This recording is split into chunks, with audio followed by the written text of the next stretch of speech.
ఈ రోజే డౌన్లోడ్ చేయండి. మీ ఫేవరెట్ షోస్ చూడండి. కామన్ మ్యానే కదా అని చాలా కామ్ గా ఉంటారనుకున్నావేమో. రోడ్డు మీదకొచ్చే వరకే సైలెన్స్, ఆ తర్వాత అంతా వైలెన్స్. వీళ్ళని ఇబ్బంది పెట్టినా అడగడానికి ఎవరూ లేరనుకున్నావేమో. అడగడానికి అడ్డుపడడానికి ఆ అమ్మాయికి హక్కు, ఆ అమ్మాయికి హక్కు, ఆ అమ్మాయికి హక్కు.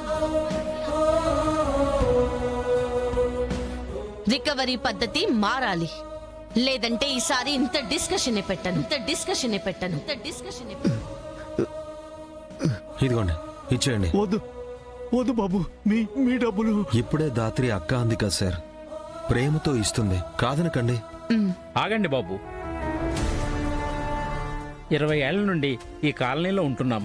ఎవరికే కష్టం వచ్చినా బాధ వచ్చినా మా ఇంట్లో 4 గోడల మధ్య నలిగిపోయేవాళ్ళమి. మా కళ్ళు తెరిపించారు. రావు గారు మా కాలనీలో కాదు, మా కుటుంబంలో ఒకరు. ఆయనకు వచ్చిన కష్టానికి మేమందరం అండగా ఉంటాము. ఎంత అయింది? 20,000. ఇదిగో, ఈ కాలనీలో ఇంకెప్పుడు కనపడకు, అంతకంటే ఎక్కువే ఉన్నాయి డబ్బులు. వెళ్ళు. వదరా.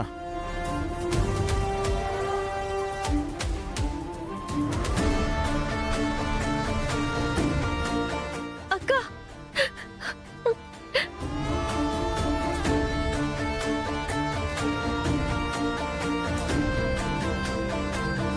థ్యాంక్స్ అక్క.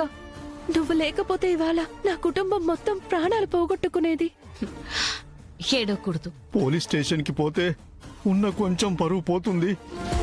వాళ్ళు మా బాధని అర్థం చేసుకోరనుకున్నాం, కానీ చట్టం మాకు ఇన్ని హక్కులు కల్పించిందని మాకు తెలియదమ్మా. తెలుసుకోవాలి సార్. చట్టం గురించి తెలుసుకోవడం ఒక అలవాటుగా మారాలి. చట్టం ఉంది మీకోసం, మీ హక్కుల్ని కాపాడడం కోసం. మీ హక్కుల గురించి మీరు తెలుసుకోవడం చాలా అవసరం. అయినా మీ హక్కులేంటో మీకు తెలిస్తేనే కదా మీకోసం నేను పోరాడగలిగేది. ఇంకొకసారి ఎవరైనా నీ గురించి తప్పుగా మాట్లాడితే ఏడుస్తూ వెళ్ళిపోకు. ఎదురు తిరిగి నీ కోసం నువ్వే పోరాడు. నీ ధైర్యమే వాళ్ళ భయం. అవసరం కోసం అప్పు చేయడం తప్పు కాదు సార్, కానీ ఆ అప్పుకి అలవాటు పడిపోవడం తప్పు. కుదిరినంత త్వరగా అప్పు తీర్చేసేయండి. సరేనమ్మా. ఇది నా కార్డ్ సార్, ఇందులో నా నెంబర్ ఉంది. మీకేమైనా అవసరం ఉందంటే నాకు కాల్ చేయండి. అలాగే బాబు. వెళ్ళొస్తాం. వస్తామండి. జాగ్రత్త. సరే అక్క. వస్తామండి. మంచిదండి. బాధపడకండి రావు గారు, మీకు అండగా మేము ఉన్నాం. మీకు ఏ కష్టం వచ్చినా, ఏ ఇబ్బంది లేకుండా మాకు చెప్పండి. ఎటువంటి కష్టం వచ్చినా మేము అందరం మీకు తోడుగా ఉంటాం.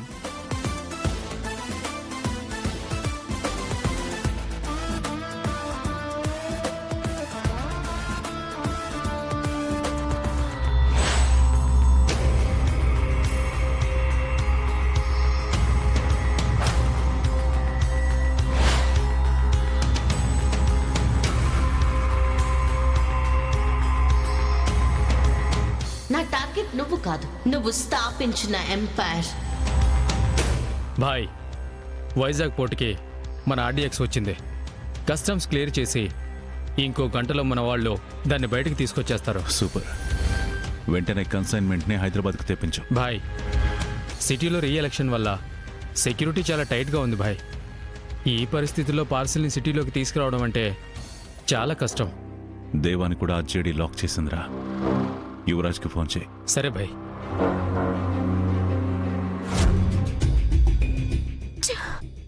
నన్ను మోసం చేయాలనుకునే ప్రోగ్రాం లాంటివి పెట్టుకుంటే ఈసారి ఈ లెక్కల గురించి కౌశికితో మాట్లాడతా. గొప్పలకి పోయి ఇప్పుడు తిప్పలు పడుతున్నాను. ఇప్పుడు ఇంద్రానికి డబ్బులు ఇవ్వకపోతే వదినికి మొత్తం చెప్పేస్తుంది. అక్కకి నిజం తెలిస్తే ఇక లైఫ్ లో మనల్ని నమ్మదు. కంపెనీ కాదు కదా, గేటు కూడా తొక్కనివ్వదు. వదినకి తెలిస్తే ఏమవుతుందో నాకు కూడా తెలుసు యువరాజ్. నువ్వు నా పక్కనే ఉండి 10 నిమిషాలకు ఒకసారి పదే గుర్తు చేయాల్సిన అవసరం లేదు.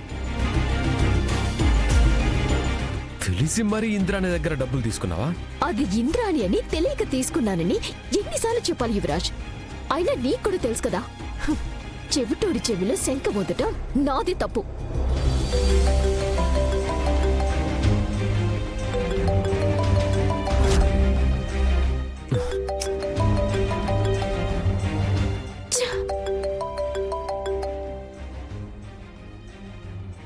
బాయ్, యువరాజ్ ఫోన్ లిఫ్ట్ చేయట్లేదు బాయ్.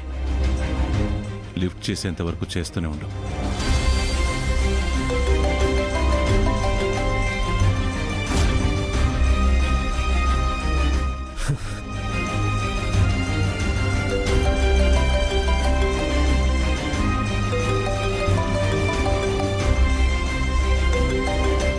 ఎవరు అన్నిసార్లు చేస్తున్నారు? లిఫ్ట్ చేయొచ్చు కదా.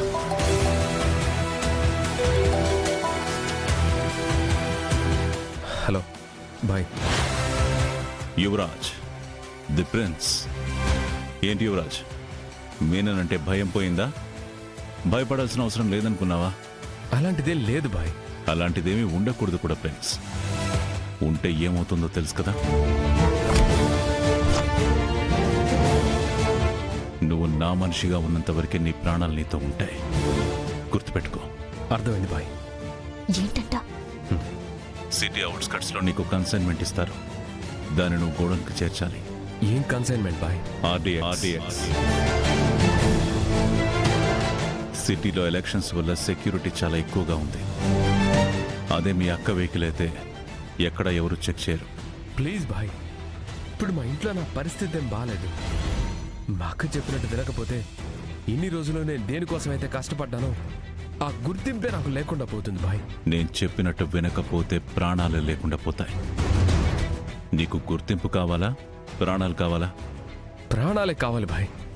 కానీ ఒక్క 3 నెలలు మా అక్క చెప్పినట్టు వింటే నా చేతిలో కంపెనీ పెడుతుంది. అప్పటికి మీరేం చెప్తే అది చేస్తాను బాయ్. ఒక్క 3 నెలలు నాకు టైం ఇవ్వండి బాయ్. ప్లీజ్ బాయ్, ప్లీజ్.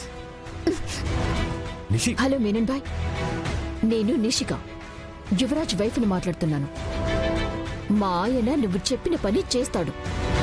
ఒకవేళ మా ఆయన చేయకపోతే ఆ పని నేను చేస్తాను. సూపరమ్మా.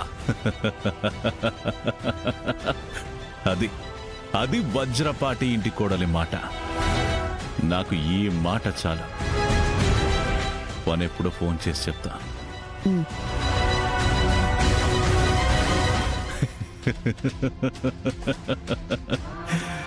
యువరాజ్కి తగ్గ భార్యను సెలెక్ట్ చేసుకున్నాడు రా.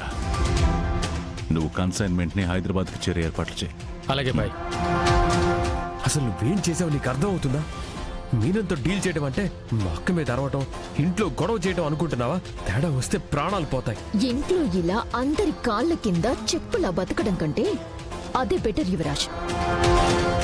ఇంట్లో మర్యాద లేదు, చేతిలో డబ్బులు లేవు, వదినకి మన మీద నమ్మకం లేదు, మీ అమ్మా నాన్నలకి మన భవిష్యత్తు మీద కానీ మన మీద కానీ కనీసం ఆలోచన కూడా లేదు. ఇలాంటి పరిస్థితుల్లో మనం ఏం చేయకుండా ఇలా ఇంట్లోనే కూర్చుంటే ఇలానే ఉండిపోతాం.